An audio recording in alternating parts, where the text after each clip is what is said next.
Ichikawa got a little bit of fan service this episode. As per usual, Dangers in My Heart continues to be an absolutely fantastic series. I love the progression of these two. So great. Just a really nice, subtle romance that's slowly building up and slowly building up. But I think in this episode, a nice... One side is kind of confirming that Ichikawa has at least come to the realization that he has this chance, which is great. It doesn't seem like he's wishy-washy anymore.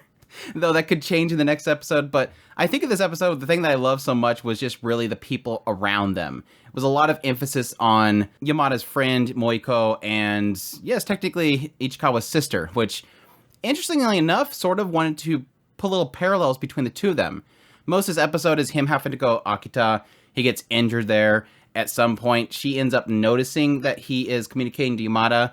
It seems like he has a little bit of fear of her actually teasing him, but doesn't seem to be the case. I think the indication that we've got from a very few scenes is that Ichikawa's sister is sort of hanging out with him a lot.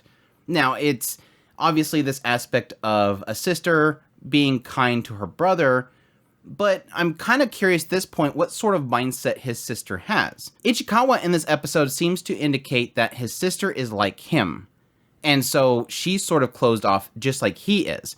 And maybe she does like to hang out with him because she is sort of lonely. She's like him, but a lot more open with her sibling.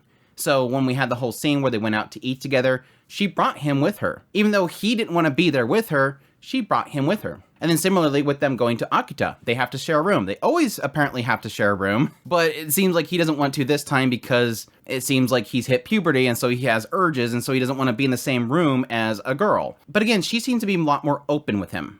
And he seems to have a thought process that she is the nasty type. She's always going to tease him, but it's obvious that she has changed as well. That's sort of what I'm getting the indication of. They both have the same insecurities, or at least that's what he indicates. They both have the same insecurities about liking things before they get hurt. But the way that they're different is that he doesn't want to be around her anymore while she still wants to be around him. And additionally, she has sort of matured in that she's not going to tease him like it seems that she used to all the time. So he doesn't want her to know about Yamada because he assumes that she's going to tease him. So a cute little dynamic between the two of them, and I think everything around Yamada itself is really interesting because, again, he doesn't want her to know about it. But then when she indicates that they're friends, she assumes there's got to be a relationship there because she doesn't hang out with boys. But before she finds out exactly who Yamada is, he believes that he's giving her pointers based on her own experiences. Oh, girls like that are finicky. They're just for looks.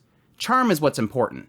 She's setting him up to realize that this is going to fail because, like he thinks, you're not good enough for her. She's trying to protect her brother. But when she realizes, oh, this is the one that came by when you were sick, oh, she's a nice girl. Introduce me and everything. It's super cute. Again, I really like the dynamics between the two of them, even though it's very subtle and not too much of it. But yes, everything around Yamada was fantastic. Like I said, technically Ichikawa getting a little fan service when he injures himself, trying to get a picture for her. It's obvious that she's very upset about the situation. So she immediately calls, and it seems to indicate that she didn't know that she's video calling, but I don't know why you would hold the phone this far away if you're not video calling. It seems to at least indicate that she didn't realize what she was wearing. So he gets a little bit of fan service. And he indicate the fact that it sucks that he's in a room with Kana because he can't do what he wants to do. But no, it's cute because, yeah, you have the moment where she realizes and she covers up and, he's like, it's okay. And then the sister eventually pops in and she thinks that it's a streamer. But no, he hangs up on her and then Yamada asks, well, what did you tell her? What did you say? And she's like, oh, well, it's just my sister. I was afraid she was going to mess with me. I told her that we're just friends for now. And that's the thing that she just sticks on, for now. I love that he said for now. I absolutely hate we're just friends. Oh, so he thinks that we're just friends. And then it caused this big drama point. No, he literally follows it up with for now. Again, it keeps hinting at the idea that Ichikawa is being very clear with Yamada that he's okay with building a relationship. Again, they're establishing right now that this is an eventuality. And I like that. Ichikawa, yes, is fighting over when he's going to actually say he likes her, but at least he seems like he's accepted the idea that he has a chance, and he's being very forward with her. That statement is very forward for an anime, which is kind of sad, but it's true. But no, I love that she calls back, and then you have this little moment where again, not being able to be there with him, she's doing things to act as if they're together. Oh, do you have a drink nearby? Well, drink it and look outside. So that she wants to make this feeling that they're sitting there drinking something and looking out the window. And then hey, put your hand on top of your head. Okay, and she's like patting him. He's like, it feels like I'm a remote. No, she wants to console you. She wants to act as if she's there with you and she's trying to comfort you. It's super, super sweet. But no, he gets the gift. They end up meeting somewhere, get to meet the Wanchan dog. She has a doggy doing the different commands and she's doing it for the dog. I was trying to gather what they're doing here. It's like he does the little, turnaround circle and then Yamada goes, okay, and then she does it. At first I thought that she was trying to make the dog mimic her so that the dog doesn't ignore Ichikawa. But then it kind of turns this whole thing with almost like she was wanting him to give these commands so that she could put her hand on his. But it was a really cute little scene. I love that whole scene at the park. Because the main key thing here is finally establishing the connection of likeness.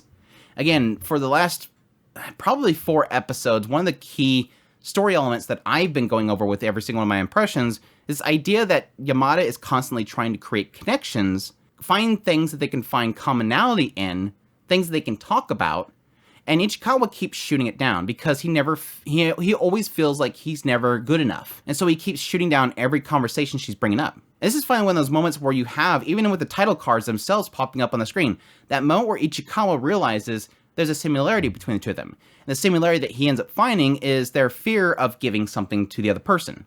So when he's trying to give the scarf back from when they went on their date together, she's like, oh, well, I wanted to give it to you, but I wasn't sure if you wanted it. He was feeling the same way. I want to give this gift to her, but I'm afraid that she doesn't want it. So there was a commonality they finally found, and that gives him the courage that he needs to finally go, okay, well, I have this for you. And she absolutely loves it. I love the dogs jumping around near here. She's like, no, stop. I'm excited. She's super happy. It's super sweet.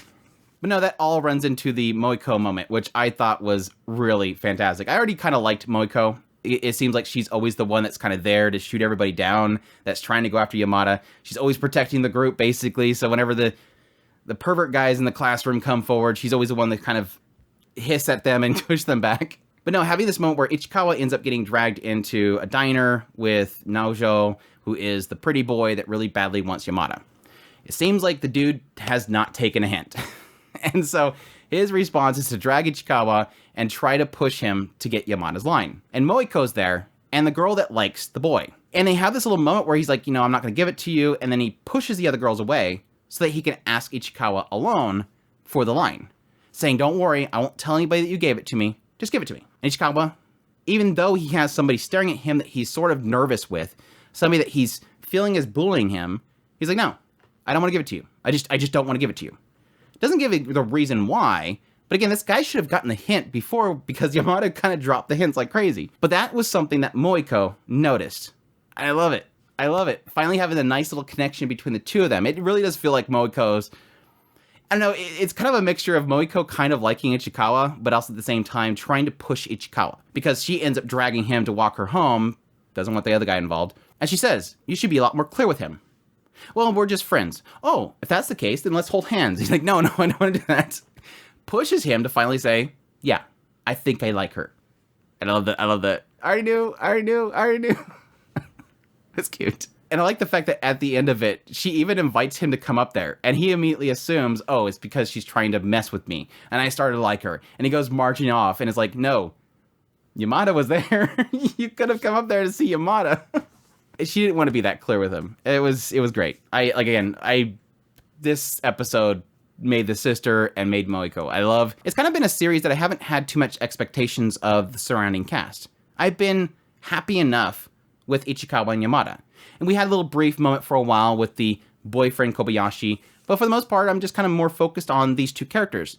But when this writer finally gives me a little bit of taste of these side characters, I'm really enjoying them. Not that I want a whole bunch more of them. I think they're doing well enough to kind of sprinkle them in there, but I did really enjoy these characters in this episode. And I hate the fact that I thought the Nanjo guy was going to be cool. He even helped them get the bike out. It was all because he wanted Yamada. It wasn't being a cool guy. Even Ichikawa thought the guy was being cool. This guy's not being cool. He is a dirtbag. He's an absolute dirtbag. And it sucks because, again, the dude should have the hints by this point. Again, that girl dragged him to go see Yamada and Ichikawa together in the library, and he's still not getting it. But yeah, fantastic episode.